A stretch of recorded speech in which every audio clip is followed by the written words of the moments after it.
The other day, my wife called me creepy. You know, I frequent strip clubs. I don't want, you know, it's something I like to do. And my wife said I was creepy because I go to strip clubs by myself. Is that creepy? I think that's better than going with the fellas. That's creepy to me. Hey, y'all, let's all go to the strip club and get our dicks hard together as a group of friends. Drive home in a quiet car and not talk about any of the things we've seen or done. No, nigga, I go by myself. But my wife doesn't understand why I go to the strip club. It has nothing to do with sex, you understand? I need a pinch of sexual energy in a room to relax, but it's more about being out. I like the music. A few naked chicks in there, it just makes me feel good. But I'm not trying to like socialize or meet anybody. You know, sometimes I go to the strip club and I bring a book. I do, and I sit right by the stage because the reading light is better.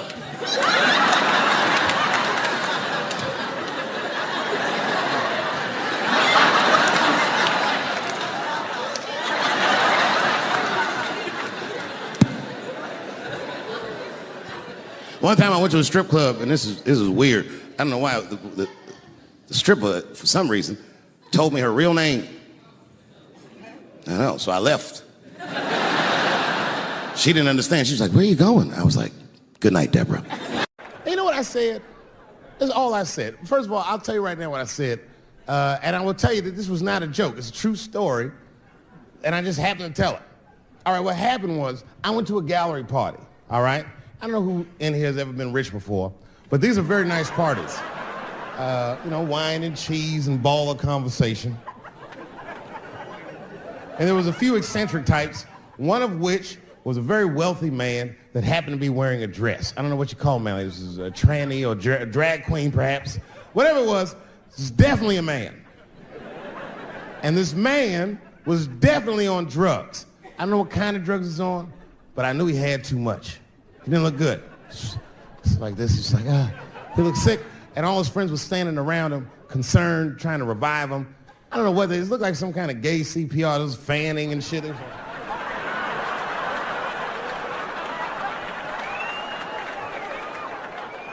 I saw all this from a distance. Now, I should have minded my own business, but I got curious. I was like, oh. And I went over there. All I said, "Excuse me, gentlemen, is he okay?" And then they looked at me like I was evil. She is fine. I said, "Word? Oh. I'm sorry, I didn't know this is what we were doing." Here's my thing. I would support anybody's right to be whoever they feel like they are inside. I'm your ally in that. However, my question is, to what degree do I have to participate in your self-image? Is it fair that I have to change my whole pronoun game up for this motherfucker? That doesn't make sense. Seriously. If I put on an Argyle sweater and I'm like, "Hey everybody, I feel like a white guy in this sweater and I want some goddamn respect and a bank loan," that's not gonna work. Give a fuck how I feel. Why should I give a fuck how you feel? Nigger is a pronoun. But there was no time for philosophical debate. This was an emergency situation. I said, "Fine. Sorry, guys. I was just worried because she looks terrible. She just fell off the bench. Appears that her dick is popping out of her dress. You mind if I call an ambulance, champ? I'd rather not be at a party where a tranny ODs. There's too many questions to answer."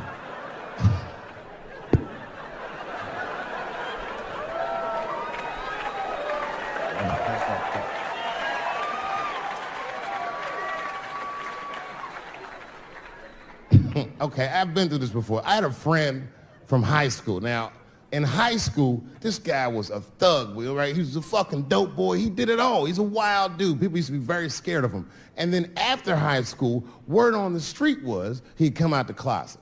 I personally didn't believe it. I bring him up because last year, he calls me out of the blue like, yo, what's up, man? I got your number from so-and-so, and I heard you're going to be in New York doing a show. Could I get some tickets? I was like, fuck yeah, get some tickets, man. How you been? He said, well, we'll catch up at the show, man, but yo, I appreciate it. I'll see you soon. I said, all right, man, take care. And I was about to hang up, and I couldn't resist. I was just like, hey, nigga, I heard you was gay. What's going on with that?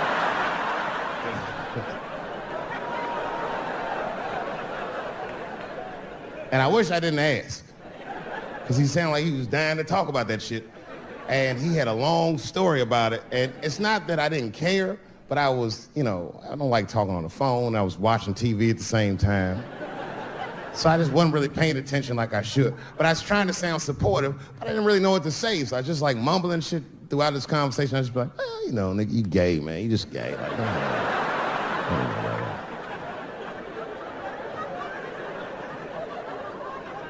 This went on for a while, and then finally I had to say something like definitive to get him off the phone. And I was like, hey, man, you know what? Don't let people get you down, all right? And the next time someone tries to make you feel bad about yourself, just remember, everybody fucks funny to somebody.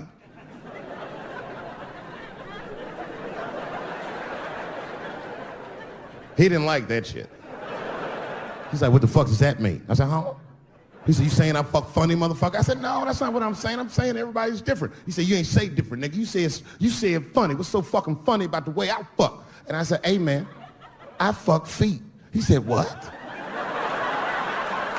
Oh, this is not a joke, ladies and gentlemen. I get women to squeeze their feet together like this, and I fuck them right in that little space in their feet. But you can't build a community behind that shit. There's no flag for us. That shit made him laugh. And the next day, after the show, I saw him backstage. He was like, yo, what's up, man? I'm like, oh, shit, what's going on? And he had his buddy with him. He goes, Dave, I want you to meet Manuel. Manuel's my fiance. We're in New York getting married because it's legal here. I said, well, congratulations, fellas. And Manuel was like, gracias. And he went to go get some drinks. And then my buddy looked at me, he was like, so Dave, what do you think? And I started mumbling again. You gay, nigga, you just gay. He said, yeah, I'm a little nervous about getting married, man. It's a big step. I said, yeah, it is. It's a big step. He said, well, you've been married for a while. You got any advice for us? No, I'm married to a woman. Sorry about that. And they corrected me. He said, no, you married the person that you love. So it's essentially the same. I said, man, the problem with that statement is that it makes the assumption that I love her. But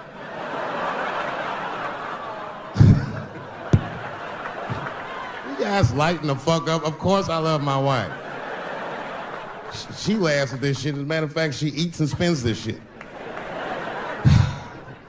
You know what I told him? I told him, I said, you know what you should do, man? First of all, you shouldn't do it. I'm talking about being legally married. It's not that you're gay as much as just legal marriage is a fucking diabolical leverage game in the United States. I'm just being honest. Devoid of religious significance or the idea of love, marriage is nothing but an awful contract that you shouldn't sign.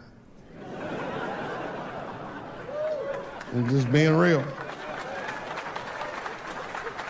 Because you start out loving each other, and then like 2 years later, you're just building a case against one another for a hypothetical court date that may or may not ever happen.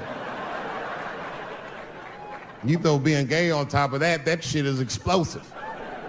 Like it's that Ray Rice shit. Okay, right after Ray Rice went through all that shit, I was at a party and I met this kid, Michael Samms. You know Michael Samms? Very nice guy. He's the first openly gay NFL player. And Mike's a very nice guy, very brave guy. But when I met him, I couldn't help but thinking, now what's gonna happen when Michael Samms beats his wife up in the elevator? Is that domestic violence or is that just two niggas working shit out in the elevator? You know what I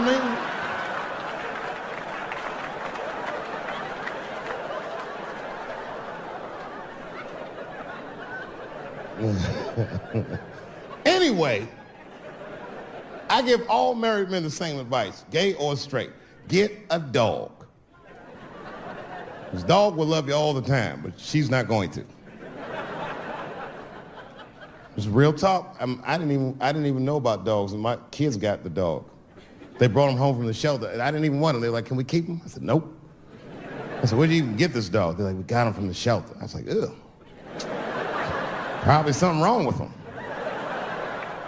Can't keep him." And then my kids started crying and screaming like the dog had gambling debts. "Please, Dad, if you don't let us keep him, they're gonna kill him." I was like, "Oh.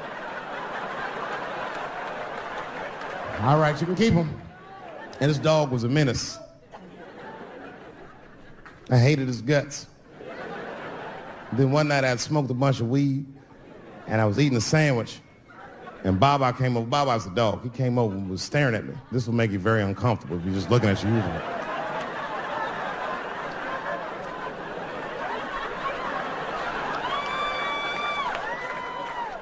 I had to give him a piece of my sandwich so he'd go away. And that's how we became friends. Now, if you see me walking down the street with Baba, I ain't got no leash or nothing. He walks right next to me.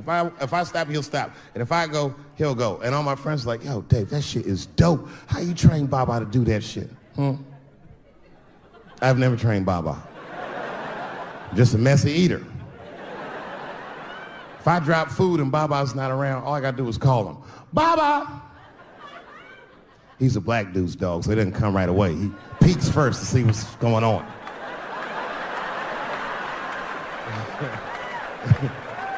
I gotta tap my foot so he can see the food. "Over here, little buddy."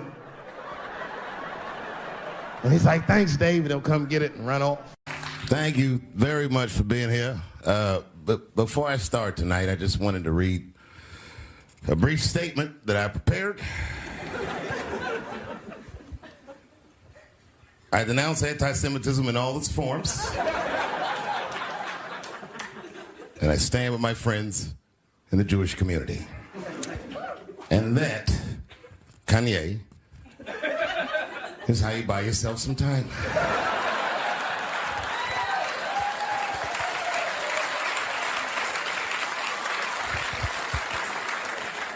I gotta tell you guys, I've probably been doing this 35 years now. And early in my career, I learned that there are two words in the English language that you should never say together in sequence. And those words are "the" and "juice." I've never heard someone do good after they said that.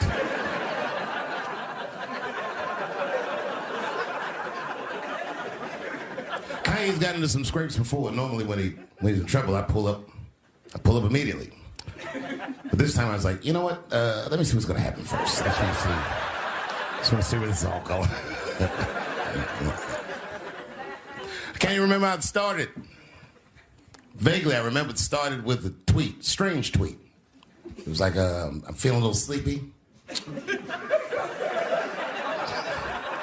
I'm gonna get me some rest, but when I wake up, I'm gonna go DEFCON 3 on the Jews. And then he just went to bed. I was up all night worried. What is he gonna do to the Jews?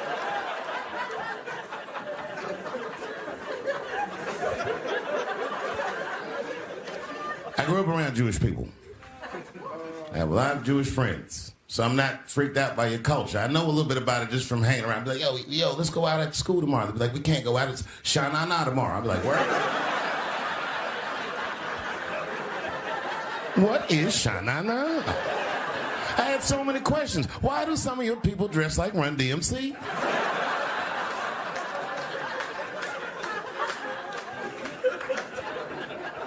Kanye woke up from that nap. We went right to work.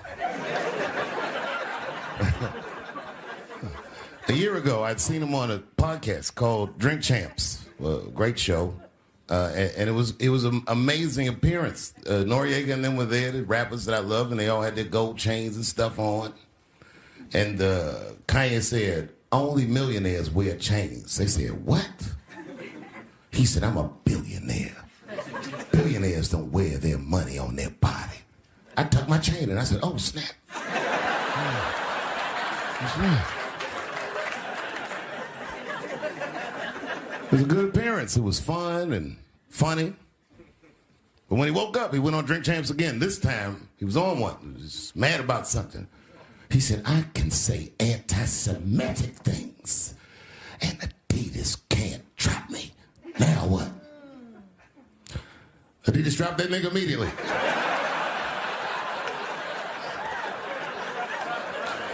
Ironically, Adidas was founded by Nazis.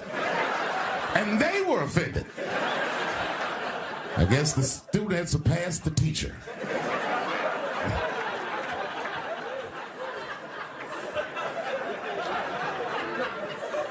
It's a big deal. He had broken the show business rules. There's just a rule. You know, the rules of perception. If they're black, then it's a gang. If they're Italian, it's a mob. But if they're Jewish, it's a coincidence, and you should never speak about it.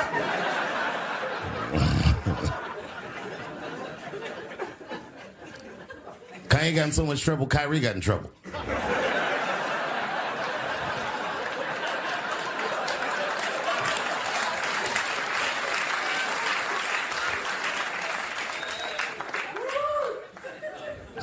Kyrie Irving posted a link to a movie that he had seen on Amazon. No caption on the post or nothing like that. But apparently this movie had some, I don't know, anti-Semitic tropes or something. And it was some weird title like From Hebrew to Negro or something. And the NBA told me he should apologize. And he was slow to apologize. And then the list of demands to get back in their good graces got longer and longer. And this is where, you know, I draw the line. I know the Jewish people have been through terrible things all over the world, but you can't blame that on black Americans. You just can't. You know what I mean? Thanks to the one person that said that. A fair punishment would be he should just post a link to Schindler's List and y'all write your own captions.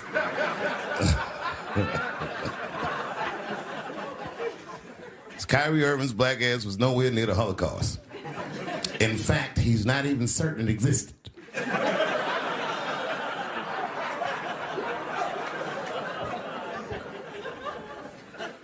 I saw one news pundit screaming about Kanye. She said, mental health is no excuse for that type of language.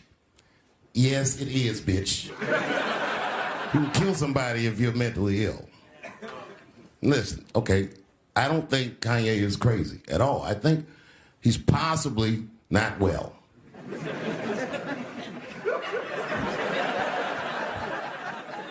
Well, I've been to Hollywood. I don't want y'all to get mad at me. I'm just telling you.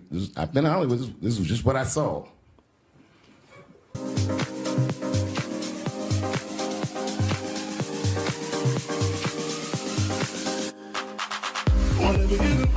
Don't fall for me. Don't put your trust in me. Don't even lie for me. I want you, honey. I don't get it. It's a lot of juice. Like a lot. But that doesn't mean anything. You know what I mean? There's a lot of black people in Ferguson, Missouri. Doesn't mean we run the place.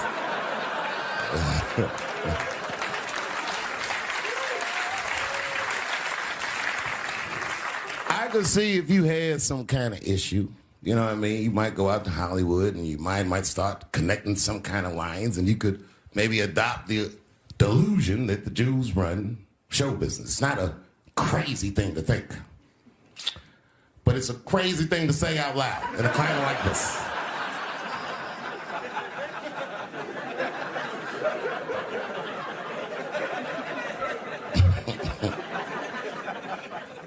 Now the midterms are over, and it's crazy climate. And I got to tell you, I feel like this midterm, like all of humanity depends on it.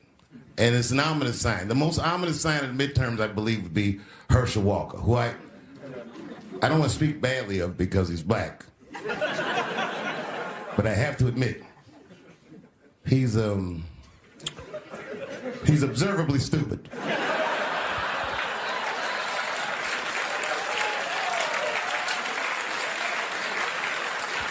Even when he's not talking, his mouth be open a little bit like.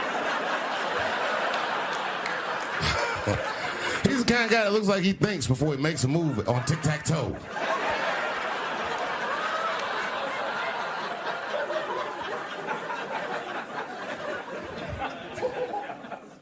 And I'm watching the news now, they're declaring the end of the Trump era. Now, okay, I can see how in New York you might believe this is the end of his era. I'm just being honest with you. I live in Ohio amongst the poor whites. A lot of you don't understand why Trump was so popular, but I get it, because I hear it every day. He's very loved.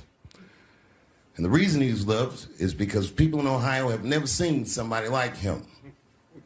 He's what I call an honest liar. Well, I'm not joking right now. He's an honest liar. That first debate, I'd never seen anything like it. I've never seen a white male billionaire screaming at the top of his lungs, "This whole system is rigged," he said. And across the stage was a white woman, Hillary Clinton and Barack Obama, sitting over there looking at him like, "No, it's not." I said, "Now, wait a minute, bro. It's what he said." And the moderator said, "Well, Mr. Trump, if in fact the system is rigged, as you suggest, what would be your evidence?" You remember what he said, bro? He said, "I know the system is rigged because I use it." I said, "God damn." And then he pulled out an Illuminati membership card and chopped a line of cocaine up and did it right at the podium.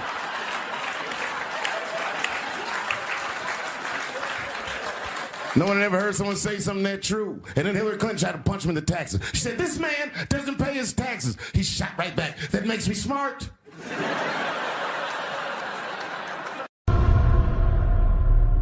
I came back here where I started because I will shoot my final Netflix special tonight.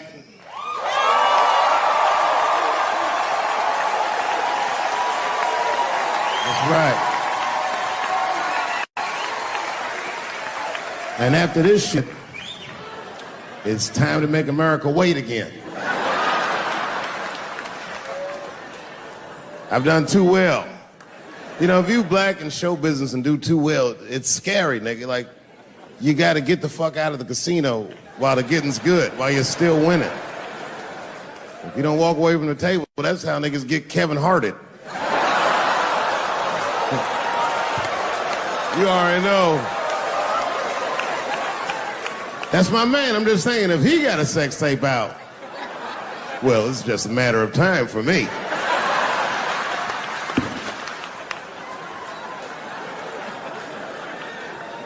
But you know why I be thinking sometimes I want to stop doing comedy?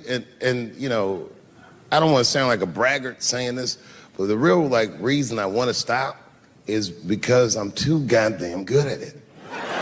I'm not even exaggerating. It's not exciting. Every night before I come out on stage, I'll be backstage like, I'm sure this is gonna go well. And it always does. I'm so good at writing jokes, and this is not even an exaggeration. I actually write jokes backwards. I will write a punchline with no particular setup in mind. I just put it on a scrap of paper, and I'll throw that scrap of paper in my fishbowl. I have a fishbowl in my house filled with random punchlines.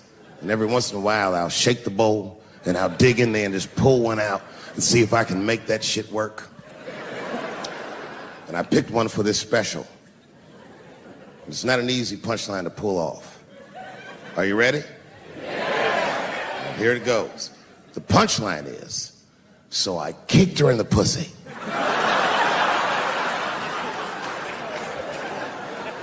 I haven't finished the joke yet. I just know whatever happens in the beginning of the joke, at the end of the joke, for some reason, I'm gonna kick somebody in the pussy. And it's going to be hilarious. And you know what's weird? I've always remembered a time when I wasn't.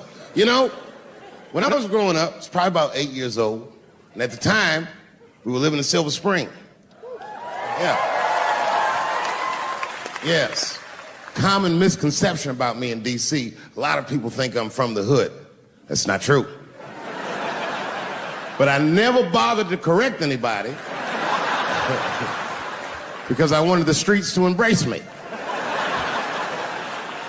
As a matter of fact, I kept it up as a ruse. Like sometimes I'll hang out with rappers like Nas and them, and these motherfuckers will start talking about the projects. Yo, it was wild in the PJs, yo. And I'll be like, word, nigga, word. But I don't know. I have no idea. My parents did just well enough so that I could grow up poor around white people.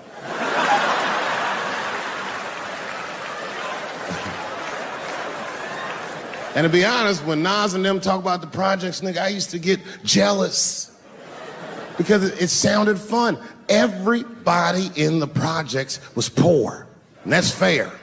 But if you were poor in Silver Spring, nigga, it felt like it was only happening to you. I know the pain of that first sleepover at a white friend's house.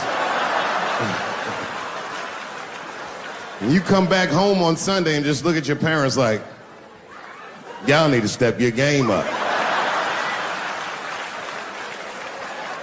Everything at Timmy's house works. Remember the first time you saw that?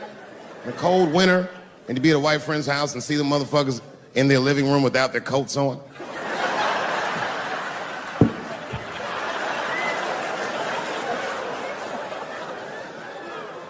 Timmy was one of my first white friends, like, in my life, man. He's a good dude, too. He moved to Silver Spring from Utah, of all places. I guess his family was affiliated with that Mormon church they got down there, and me and him used to hang out. And one day I was at his house, we were just hanging out, and Timmy says, Dave, why don't you stay for dinner tonight? I said, oh, man, I'd love to, but I can't. If I'm not home before dark, my mother will kill me. That was a lie. My mother had several jobs. I hadn't seen her in like 3 or 4 days. At that point in my life, it was my experience that white dinner wasn't delicious.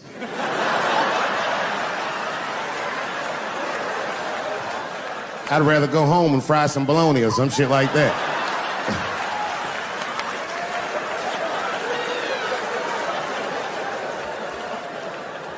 But then old Timmy threw me a curveball I wasn't expecting. He said, well, it's too bad you can't stay, Dave, because Mom made stovetop stuffing. I said, what the fuck, stovetop? Well, hold on, nigga, let me make some phone calls real quick. I had seen that commercial so many times, I had dreamt of getting my hands on some of that stovetop stuffing. And finally, I met a motherfucker that actually had a box of stovetop in the house. I couldn't miss this opportunity, so I pretended to call my mother. And then I came back and I said, Timmy, you're not gonna believe this great news. Mom said I can stay. And he said, fantastic. He said, why don't you come with me and we'll help set the table and then we can say the blessing. I had no interest in setting this motherfucker's table or saying these crazy ass Mormon prayers. I just wanted that goddamn stuffing. My hands first. My plan was simple. Wash my hands slowly, and by the time I'm done, the table will be set, the blessing will be said, and all that there will be left to do is eat. Went to the bathroom. I washed my hands very slowly. I must have been in there for about 10 minutes. And suddenly, one of his mothers came to the door.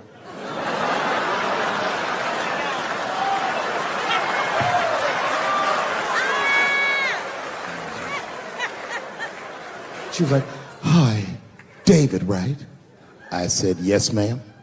She said, Timmy tells me that you're planning on staying for dinner. I said, I hope that's not a problem, ma'am. She says, no, it's no problem. In fact, we'd love to have you. It's just that we weren't expecting company. And I'm afraid there's not enough stovetop stuffing for everybody.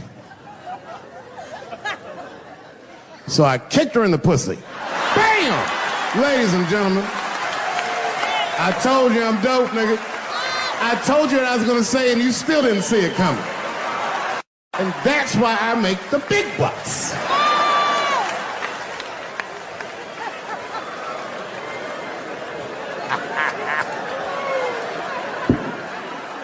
Oh my God. But there's a more important reason that I would stop doing comedy right now. And this reason is the real reason that's been percolating, and it really is the crowd, not you. I'm talking about the crowd on the big stage. It's too hard to entertain a country whose ears are so brittle. Motherfuckers are so sensitive, the whole country is turned into bitch-ass niggas.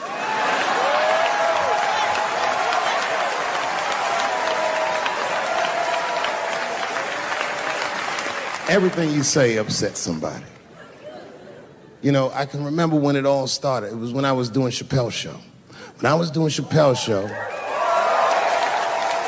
I used to do the show, and then on the weekends I do like concerts and shit like that. So I'm doing a concert, and there was a couple in the front row, beautiful couple. The wife was obviously Asian. You could see it in her face.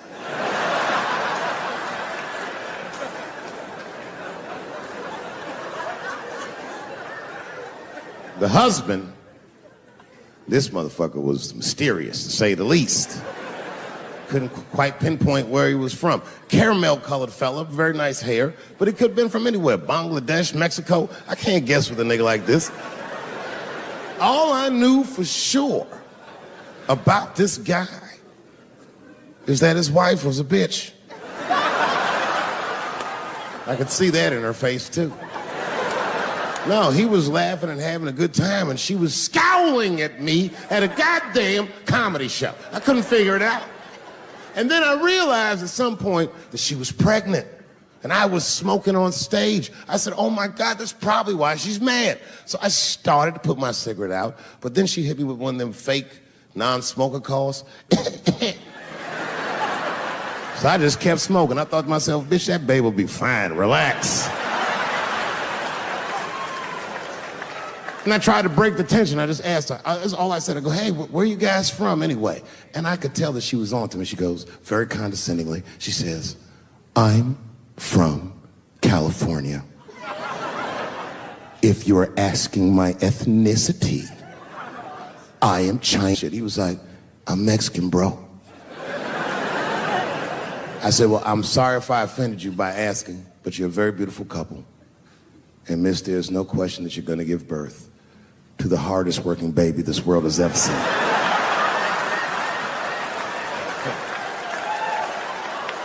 That's not a bad joke. She got very upset. She got up to leave immediately, but she didn't just leave. She had to take one last dig at me on the way out. I will never buy one of your fucking DVDs again, Dave Chappelle. I said, ma'am, with all due respect, Chinese people don't buy DVDs.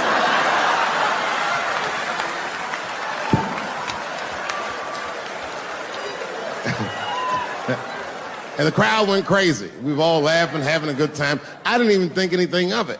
And then just 3 days later, this lady sends a fucking letter to my promoter telling him not to book me for shows anymore because I was, quote, racist, and I'm quoting her, insensitive to the nature of my interracial marriage. I was like, word, bitch, I was.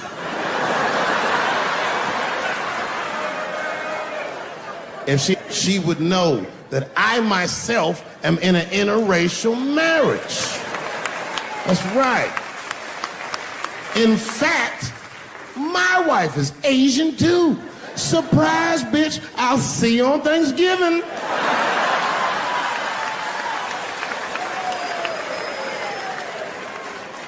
But my wife's not Chinese. She's Filipino. That's right, that's right. And our kids are Puerto Rican somehow, so there you go. But I don't give a fuck about interracial marriage. In fact, you know what? My mother is half white. A lot of people don't know that. Well, all right, you were a little too excited, but okay. A lot of people don't believe me when I say that, but it's true. You can't tell looking at me. But if I grew my hair out, you would think you was at a fucking Cat Williams concert. My shit is beautiful. But motherfuckers are just taking it too far. I don't know why or how everybody got this goddamn sensitive. You know who hates me the most? The transgender community. Yo, yeah, these motherfuckers. I mean, I didn't realize how bad it was. These motherfuckers are really mad about that last Netflix special.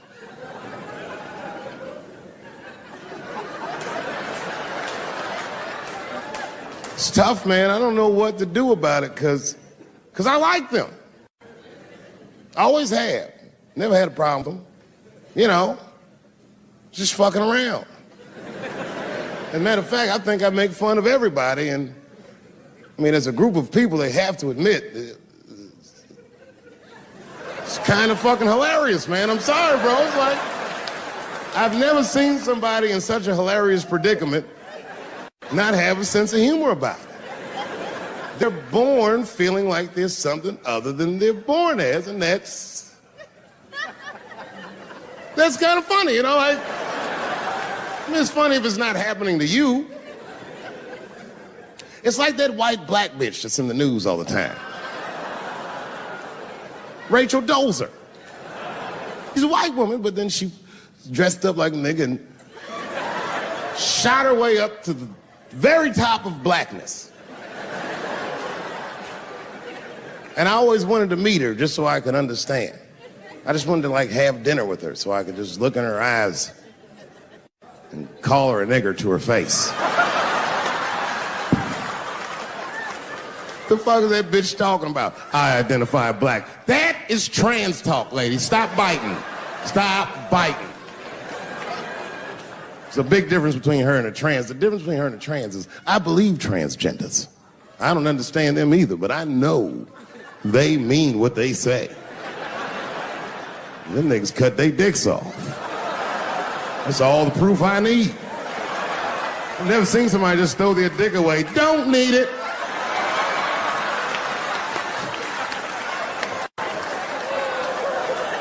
I don't understand, but I believe you and I support your decision, motherfucker.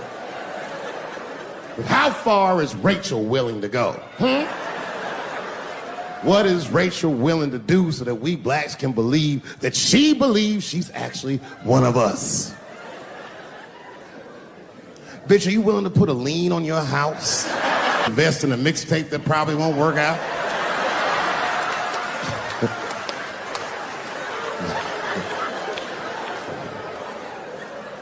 She didn't even change her name.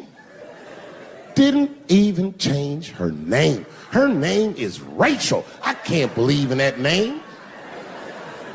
If you want my support, you're gonna have to change your name to the blackest shit I've ever heard. Bitch, you're gonna have to change your name to Draymond Green.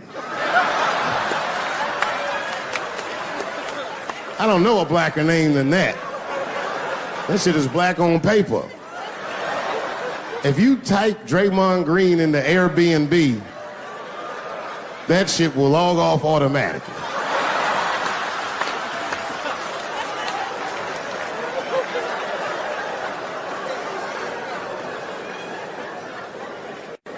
You know, people get mad, bro. People get mad about everything I say. I was doing a show. I was in Portland, Oregon. And I was checked in a hotel under the name Charles Edward Cheese.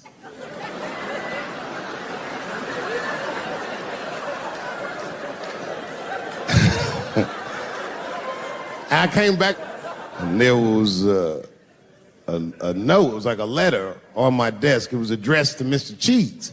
So obviously I'm going to assume that whoever wrote this letter must be an intimate friend of mine. This is not some kind of name that a person would just guess. But then I open the letter and it turns out I don't know this person at all. It's a fan letter. You know, I'm not even used to the idea that I have fans, but I'm grateful for it. And even though I'm grateful for fans, I don't read those letters.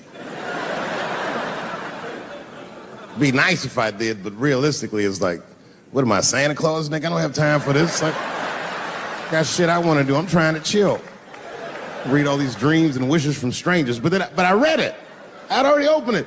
So I just read the whole letter. And you know what, man? Whoever wrote this letter truly loves me. I mean, they were really fucking nice in the letter. And then they described to me what it was like to come to the show, how excited they were, how much fun they were having. And then they said that when I got to my jokes about transgenders, that they were, quote, devastated. Because it turns out that whoever wrote the letter was transgender. Now, I'm going to be real for a second. You got to understand, I never feel bad about anything I say up here.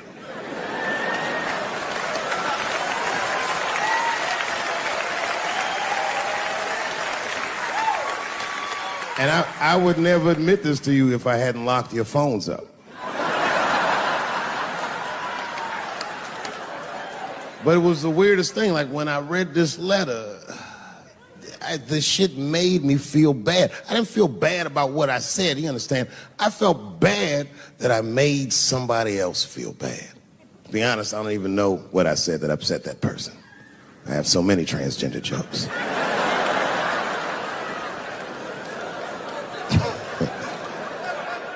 But I feel like it was probably this joke I'm about to tell you right now.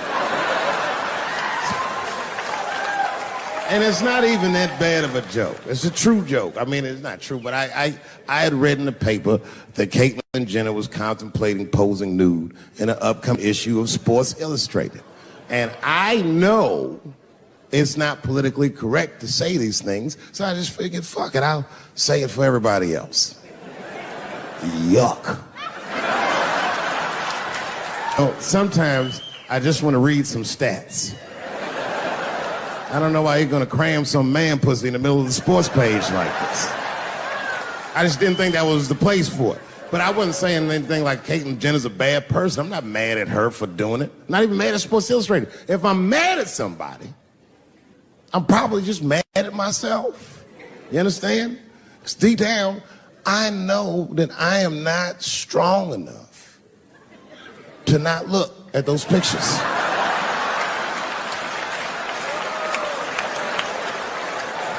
And I don't think I'm ready to see what she's trying to show me. So Caitlyn, God damn it, if you go through with this thing, bitch, you better go hard or go home. I want you to go all the way. Hustler style. Do you know what hustler style means, miss? That means spread the lips.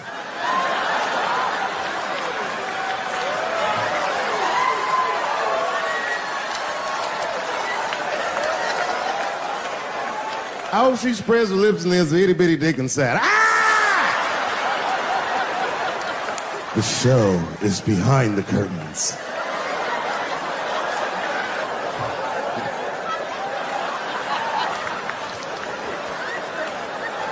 I don't know what I said that upset that person. But I'm gonna tell you something. When I read that letter, in the moments after I read it, I did something that many black men in America do not have the time or the money to do. I thought about how I felt.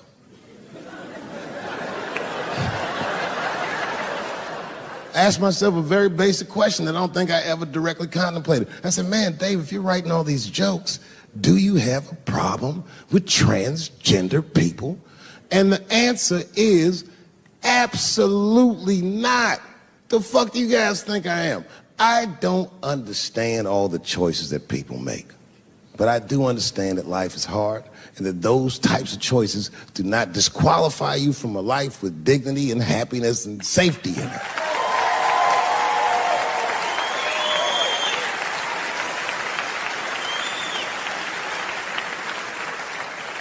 But if I'm honest,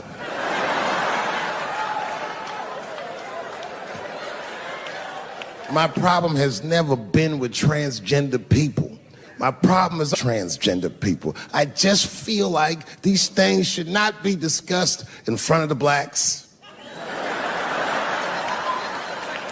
It's fucking insulting, all this talk about how these people feel inside. Since when has America given a fuck how any of us feel inside?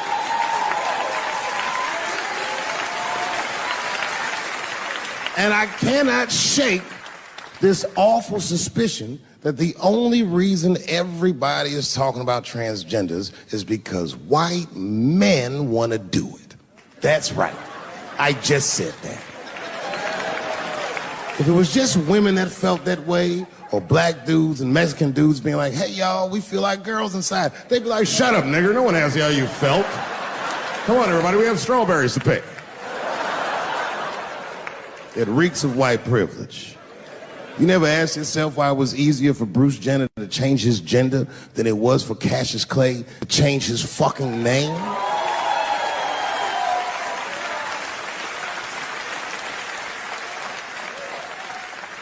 And if I were to be brutally honest, the only reason I ever been mad at the transgender community is because I was at these niggas for 6 songs straight. I had no idea. And then the lights came up and I saw them knuckles. I said, oh no! And everybody was laughing at me. Hi, world star. I said, why didn't you say anything?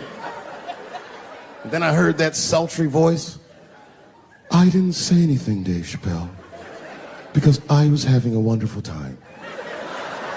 And I wasn't sure how you'd feel about it. I said, you knew how I'd feel. And she said, I'm going home. I don't want any trouble from you. I said, home? It's only 2 songs left. I mean, we might as well finish tonight. And we ended up having breakfast together. Oh, grow up. That doesn't make me gay. I just titty fucked her. His titties are as real as any titties in L.A. It's 2 o'clock in the morning. I was just borrowing a little friction from a stranger. Whoops!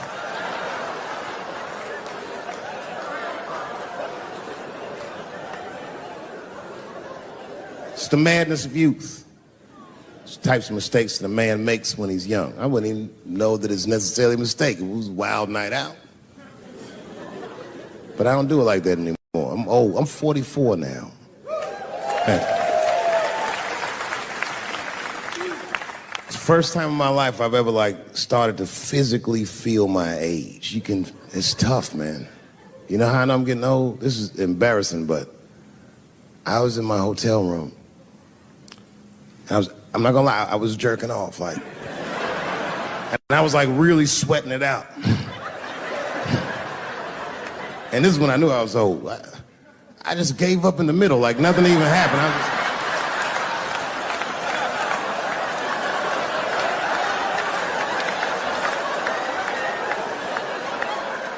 I don't like looking at my dick anymore. My dick looks distinguished. It's old, an old looking dick. It's got salt and pepper hair all around it. My dick looks like Morgan Freeman in the 90s. Without the dots. My dick narrates, Dave pulled me out and started jerking me around and jerking me around. But not with the same vigor as when he was young. He and I both knew nothing was... I see my age in my children. I came home from the road. This is not long ago. I've been gone for, if you can picture, I was gone for weeks and weeks. And when I came back, nobody was home. Now, one person in my family thought that maybe I'd like to see them when I got back. They knew when I was coming back, but they just weren't home. And that shit was a wake-up call. You know, when my kids were little, and the tour bus would pull up to the house, these motherfuckers would spill out. Dad is home, hooray! And they'd hug me and kiss me, and then as the years went on, they'd get less interested. Hey everybody, look, it's Mr. Promises back from the road.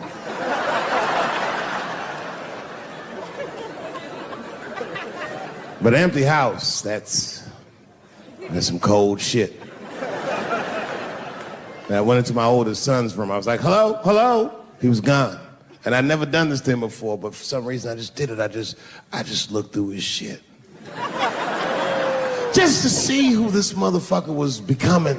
And I found these notebooks and I started going through them. Written as his handwriting. I didn't even know this nigga wrote poems. And then I looked through his drawers and I opened up his middle drawer and I found this rolling paper. And I looked down at them papers like, oh, that's where that poetry's coming from.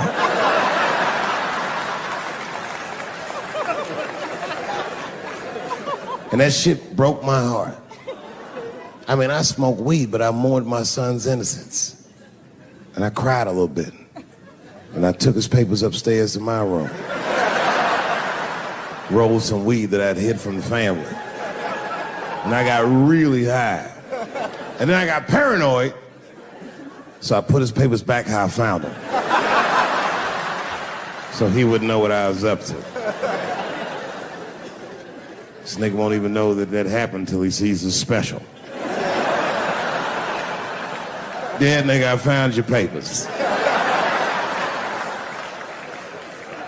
He's a cold motherfucker. Let me tell you, this kid is only 16 years old. Listen to what he did to me.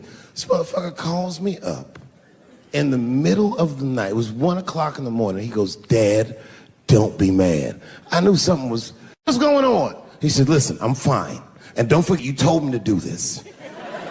I'm at a party, and my designated driver had too much to drink. And me and my friends need you to come pick us up. I said, Jesus Christ, it's 1 o'clock in the morning, nigga. I am shit-faced.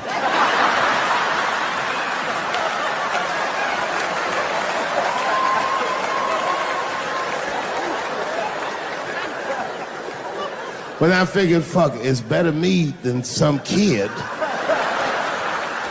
I might as well roll the dice and go pick my nigga up. I said, all right, I'm coming to get you. Just give me the address and I'll be right there. And then he gave me the address and I was shocked. I said, son, you are not gonna believe this, but I'm at the same party, nigga.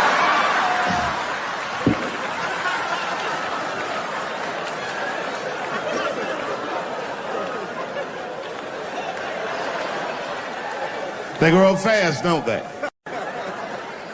Can I ask you a weird question? I don't want to make you feel uncomfortable. You don't have to answer it, and if it doesn't go well, we'll just edit it out anyway.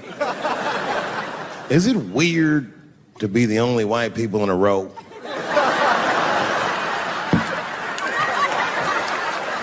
Is it weird? I mean, to be honest, does it feel strange? Are you worried at all? Give me your money, motherfucker. I'm just fucking around. I was gonna say. This guy got ice in his veins. He didn't even buckle.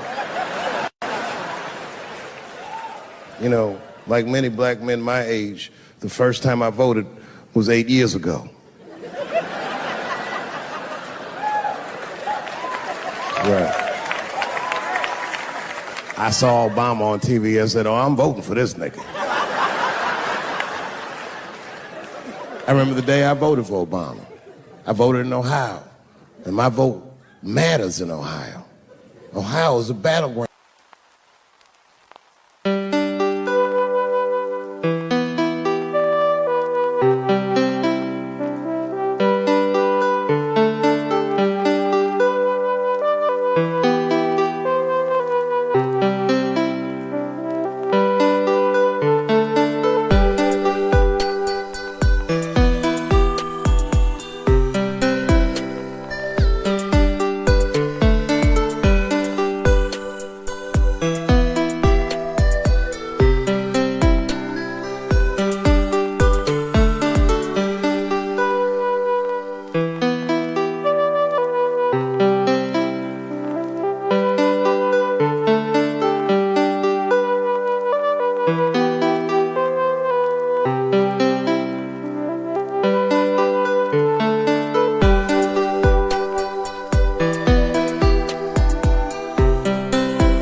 everybody settle down.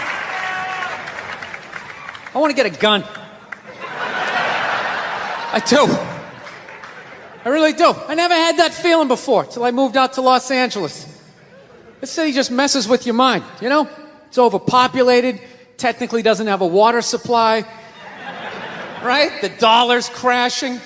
Shit keeps you up at night. You're just thinking, what am I gonna do when the zombies come? Right? Start reading up on shit. Get some powdered food, plant some zucchini, get a windmill, right? And that's all well and good, but if you don't know how to fight, all you're doing is gathering supplies for the toughest guy in the block. Right? I was thinking about that. What am I gonna do? Some dude turns me upside down, starts shaking the gold coins out of my pockets. I gotta get a gun. So I'm on the road, right? I'm in Reno. Great gun town. So I go down to their little gun store, right? Come walking in, there's some redneck there. I'm like, hey man, I want to get a gun. He's like, I hear you. What you looking for? What you want? Mossberg, over under, 357 Magnum, right? Starts rattling off all this gibberish, right? I don't know shit. I'm trying to play it off. I feel like a bitch because I don't know anything about guns. So I was like, what do I do here? Hell, I'm going to go with honesty. I go, look, dude, I don't know anything about guns. They terrify me, but I'm worried about the zombies. All right? Dude's just like, you need a shotgun. You need a shotgun, man. It's got a good spread. It's easy to load, doesn't have a lot of working parts, got a good spread. He kept saying that. It's got a good spread. I'm like, what does that mean? He goes, well, it means you ain't got to be that accurate. It's got a good spread. Further away you are, the more shit you hit. It's got a good spread. In fact, you got a problem over here, you ain't even got to look. You just turn, wow, that's it. You ain't got a problem over here anymore.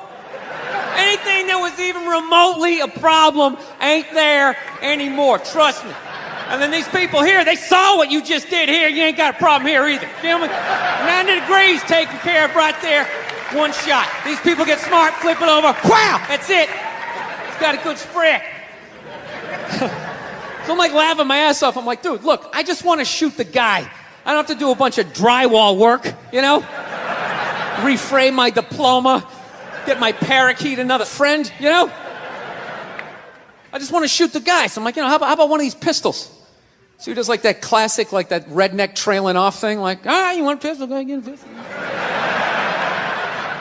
What do I know? I just been here 20 years. You know? Get a shiny one, right? So I was like, dude, what's wrong with getting a pistol?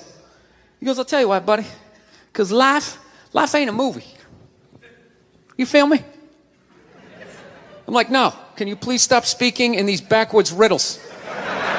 Can you just say what you're saying? I told you I don't know shit about guns. Come on, do me a solid here. He goes, well, look, you ever watch a movie? Guy go, blah, blah, blah. He kills 3 people. Real life, man, you miss. You miss all the fucking time.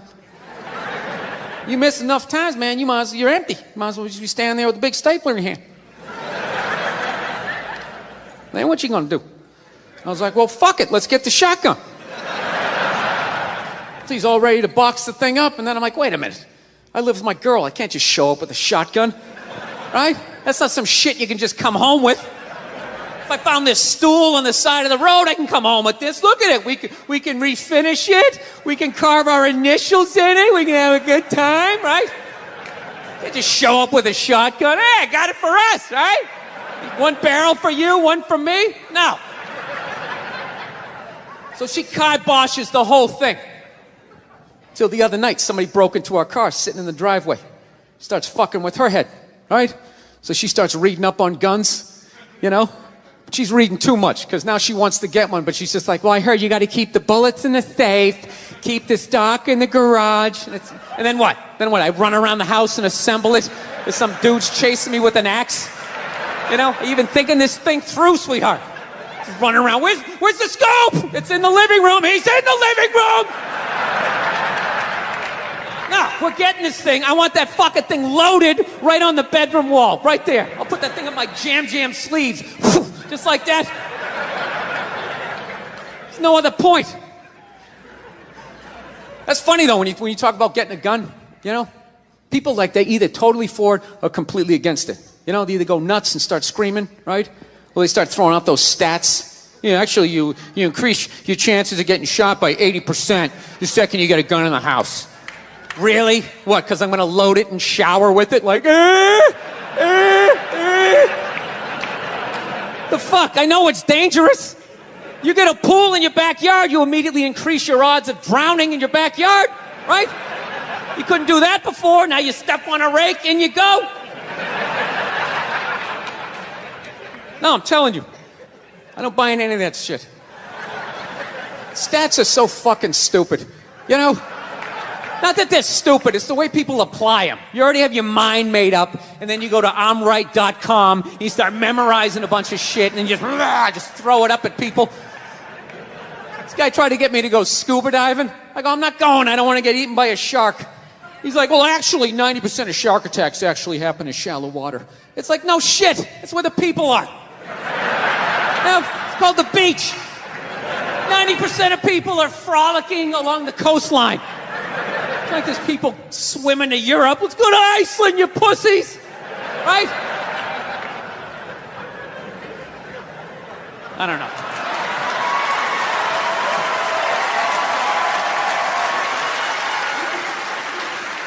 I hate guns, personally.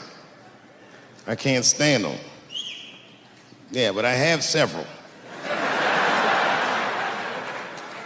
I don't want them, but I feel like I need them. Don't forget where I live. I live in Ohio. And anyone that knows anything about Ohio knows that even the word Ohio is an old Native American word. It means, literally, land of poor white people.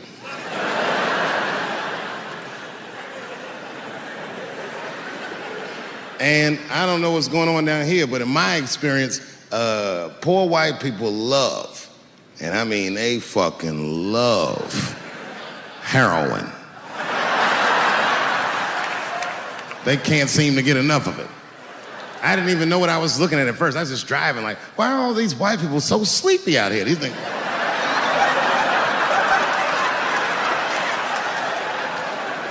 It's really bad.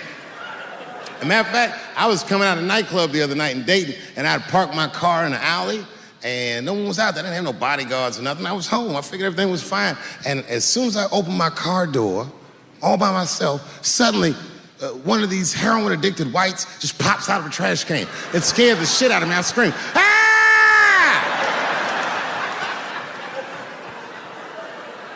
And then I realized it was a woman. She was fucked up. She said, hey, man, relax, okay? I'm sick, all right? I need some drugs, man. Please, I'll suck your dick for $5, man. I was like, ugh. 2.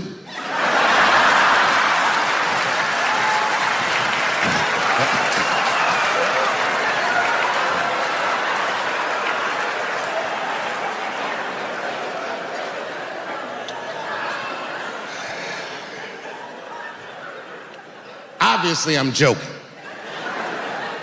This opioid crisis is a crisis. I see it every day. It's as bad as they say. It's ruining lives. It's destroying families. Sadly, you know what it reminds me of, seeing it? It reminds me of us. These white folks look exactly like us during the crack epidemic. You know, it's really crazy to see. And all this shit they talk about on the news about how divided the nation is, I don't believe it. I feel like nowadays we're getting a real good look at each other. It's wild because I even have insight into how the white community must have felt watching the black community go through the scourge of crack. Because I don't care either. Hang in there, whites. Just say no. What's so hard about that?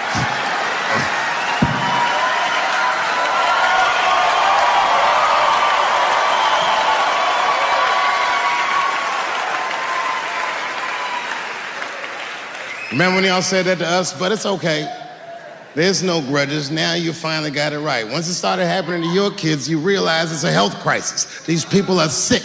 They are not criminals. They are sick.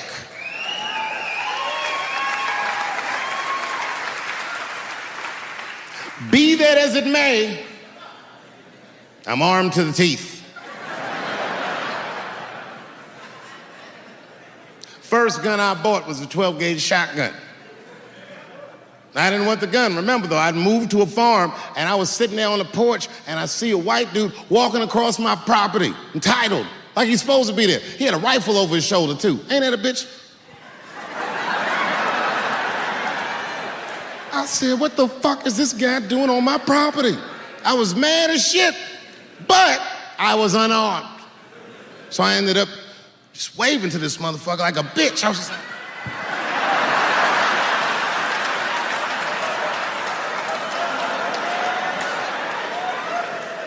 And as soon as he got far enough away, I ran to my car and sped to Kmart. This is in a rural white area. And remember, I was nervous because a guy was on my property, I'm black, and I was sweaty. You know what I mean? And I ran to the gun counter, black and sweaty, sweating and black, and I looked up at the nigga, I was like, I look like a slave or something. I said, I need a gun immediately, like that. Just like that. The guy didn't answer, no questions. He just grabbed a 12-gauge shotgun, handed it to me. I'd never even held a gun before. I'm not a dummy. I'm like, well, I need some bullets too. And the guy reached under the counter, put 2 box of shells on the counter. He said, all right, buddy, which box do you want? And I didn't know. One box had a picture of some ducks on it. The other box had a picture of some deer. I said, well, what's that box with them ducks? He said, oh, that there's birdshot. And then he goes just like this, I'm not exaggerating, he goes, that won't kill a man.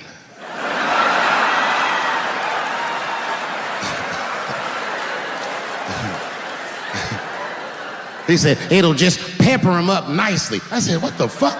Pepper? You know what it means to pepper a motherfucker up?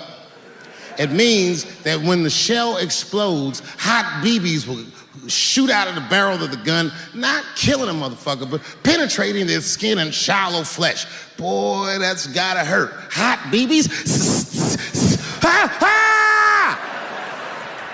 Remember when Dick Cheney shot a motherfucker in the face and he lived? That was birdshot. I said, well, what's that box with the deer on it? He goes, oh, that there's buckshot. That'll put a hole in the goddamn truck if you wanted to. But I didn't know that if you're defending your home with a shotgun, the formula dictates that you're supposed to buy both boxes. This was not a formula that I was familiar with. It goes like this. The 6 shots in a 12-gauge shotgun, so when you load the gun, you load it like this. First shot, bird shot. Next shot, buckshot. Bird shot, and then after that, gun's Jamaican. Buckshot, buckshot, buckshot.